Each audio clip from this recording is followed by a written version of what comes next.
எனக்கு மத்திய அரசு வந்து அமலாக்கப்பிரிவு ரைடு பல்வேறு இடங்களில் முன்னாள் அமைச்சர் வீட்டில் நடந்துட்டு இல்லைங்க, அவங்களுக்கு தொடர்ந்து வந்து இதுதான் வந்து பாஜகவுடைய ஆட்சியின் பாணியாக இருந்திருக்கிறது.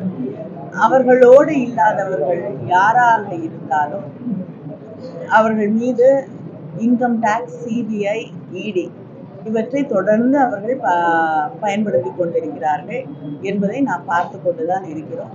இதே யார் மீது ரெய்டு நடக்கிறதோ, யார் மீது குற்றம் சுமத்தப்படுகிறதோ அவர்கள் பாஜகவில் இணைந்தால் அந்த பெரிய பாஜக வாஷிங் மெஷின்ல போட்டு அவங்களை சுத்தமாக கழுவி துடைத்து வெளியேற்றி விடுறாங்க. இதுதான் நடந்து கொண்டிருக்கக்கூடிய நிதர்சனம். தொடர்ந்து தமிழகம் வரும்போதெல்லாம் 3வது முறை நாங்க தான் வரப்போறோம்ங்கிறது பிரதமர் தொடர்ந்து தமிழகம் வரும்போது மேடைகள்ல பேசிட்டு வர்றாரு.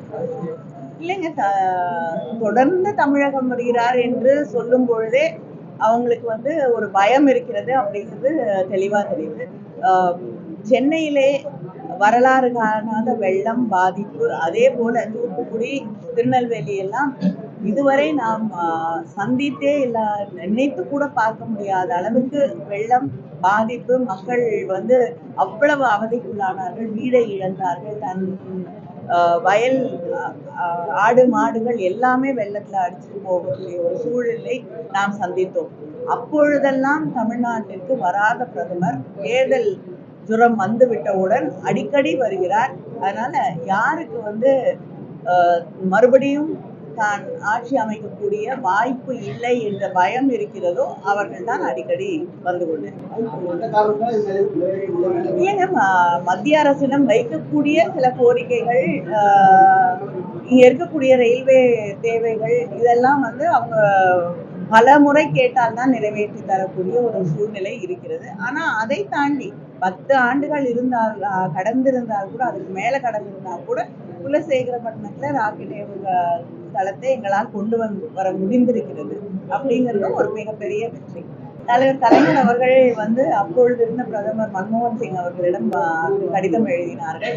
பிறகு தொடர்ந்து பாராளுமன்றத்திலே இதை பற்றி கேள்விகளை எழுப்பியிருக்கிறேன். முதலமைச்சர் அவர்கள் இதை வலியுறுத்தி இருக்கிறார்கள். அங்க இருக்கக்கூடிய அமைச்சர்களை தொடர்ந்து சந்தித்து, அது மட்டும் இல்லாமல் இஸ்ரோவில் வேலை செய்யக்கூடிய சயின்டிஸ்ட், அங்க முக்கியமான பொறுப்புகளில் இருக்கக்கூடியவர்களையும் சந்தித்து இந்த கோரிக்கையை தொடர்ந்து வைத்திருக்கிறேன். அங்க இருக்கக்கூடிய அமைச்சர்கள், அங்க இருக்கக்கூடிய ஆபீசர்ஸ் எல்லாரையுமே பார்த்து இந்த கோரிக்கையை நிறைவேற்றி தர வேண்டும் என்று தொடர்ந்து கோரிக்கைகளை வைத்துக் கொண்டிருக்கிறோம். இங்க வந்து அந்த இஸ்ரோ லான்ச் பேடுக்காக இடம் பெறுவதாக இருக்கட்டும், அக்வயர் பண்ணக்கூடிய அதுல வரக்கூடிய பிரச்சனைகள், இதையெல்லாம் தீர்வது என்று பல்வேறு பிரச்சனைகளை நாங்கள் சந்தித்திருக்கிறோம். அதை அத்தனை பேரும் இணைந்து நின்று வந்து சரி செய்திருக்கிறோம். போட்டியிடும் போது இந்த கேள்வி என்ன சொன்னீங்கன்னா, மக்கள்கிட்ட இருக்க அச்சத்தை போட்டி நாங்கள் நடைமுறைப்படுத்தி செயல்படுத்தணும், அதுக்கான என்ன முயற்சி எடுத்து இல்லைங்க, தொடர்ந்து வந்து அதை வலியுறுத்தி கொண்டிருக்கிறோம். நிச்சயமாக ஆட்சி மாற்றம் வரும். அப்பொழுது அப்பதான் மக்கள் கிட்ட கருத்து கேட்க முடியும் இல்லையா? கருத்து கேட்கும் பொழுது அவர்களுக்கு தெளிவாக விளக்கங்களை கொடுத்து விட்டு அதுக்கப்புறம் அந்த சேது சமுத்திர திட்டத்தை மறுபடியும் நிறைவேற்றும். நன்றிங்க.